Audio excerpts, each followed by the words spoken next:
We negate the resolution that states stand your ground laws are a legitimate expansion of the doctrine of self-defense. We define stand your ground as a law that allows persons to use force in self-defense where there is belief without an obligation to retreat first.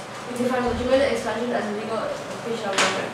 We define a self-defense as the right to protect oneself against violence or threatened violence with whatever force or means are reasonably necessary.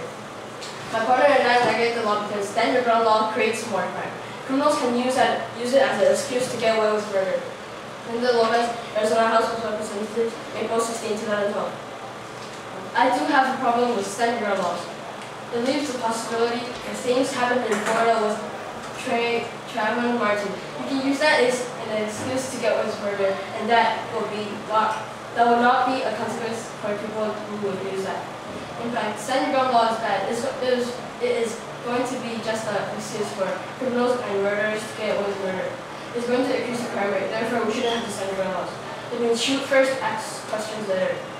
Daniels, president of Brandy's Institute of Romance, March 28, 2012. In practice, stand your ground really means shoot first and ask questions later. According to the police and prosecutors, these laws have allowed countless dangerous individuals to literally get away with murder by claiming self-defense in situations where deadly force could have been avoided. This shows that stand your ground laws doesn't say what it's supposed to mean.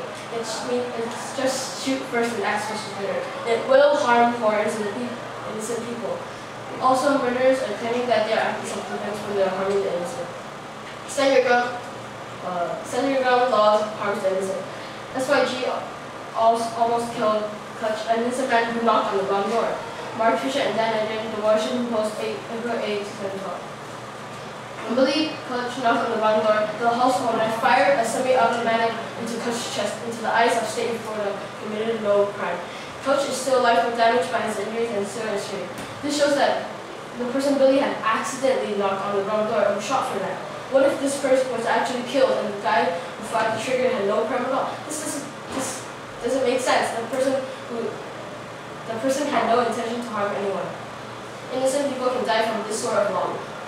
Arizona House of Representatives, April 16, 2012. What kind of chaos are we going to have when someone presents a gun and someone else presents a gun?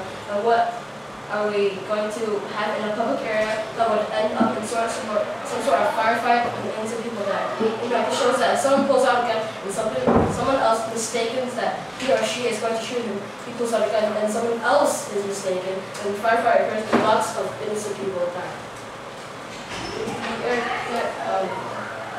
We urge you to vote for this plan harms the innocent and creates more crime.